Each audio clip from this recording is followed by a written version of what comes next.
yeah, I definitely abused them too much. And I mean, don't get me wrong, I would stop sometimes and, you know, go a few months without them, but I was never really dealing with the problem. You know, it got really bad at some points, and I didn't understand how bad it was, but I was never dealing with the root of the problem, which was when I was growing up, the traumas I had, the feelings I was holding on to, and I tried to deal with it all by myself. I didn't want to tell anyone.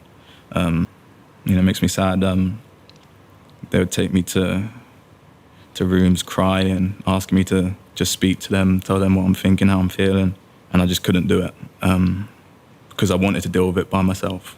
I didn't feel like opening up to anyone, and I had a lot of people try to help me because they could see it in me. I wasn't who I was. I lost myself for a few years, and, you know, I was just turning everyone away, not accepting any help from anyone. I mean, when I have the family that saved my life crying and asking me to tell them what's wrong, and I just didn't want to do it. I didn't. Were they aware that you were on the sleeping pills? So I think they'd heard a few times about them, but I would swear on everything that I'd never taken them, or that I weren't taking them, which is a part of the problem. You know, I didn't want help. I would tell myself I wasn't an addict, I wasn't addicted to them, but I definitely was. I realised that going away and talking about it and understanding. Yeah, that guilt and the shame is just something that I see day to day. And all this does is just adds another layer of suffering around your insomnia. So the education around insomnia is absolutely dire. So we're looking at here, Premier League footballer, best medical care money can buy, and yet there just wasn't the support out there for him. So he'd go to his doctor and he'd receive sleep hygiene advice. He'd have received the usual stuff, cooler bedroom, stop drinking caffeine.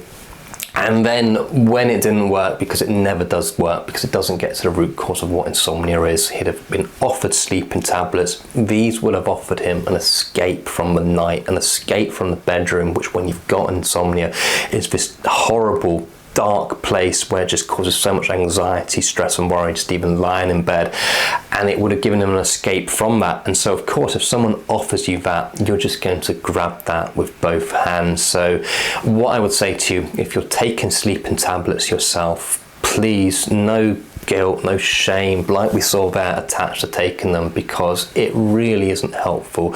No one wants insomnia, no one wants to be dealing with this day to day, and it makes me angry how little support there is out there, because actually overcome insomnia, whilst it's not easy, it is simple with the right behavioural and thought pattern changer. So if you're really struggling with your own sleep and you want something that isn't the usual sleep hygiene nonsense, that's actually going to get to the root cause of insomnia and provide you a step-by-step roadmap out of it, have a look in the comment section of this video where I've queued up some amazing videos which are going to completely open up your eyes around sleep, because yeah, you really do not need to be living with this.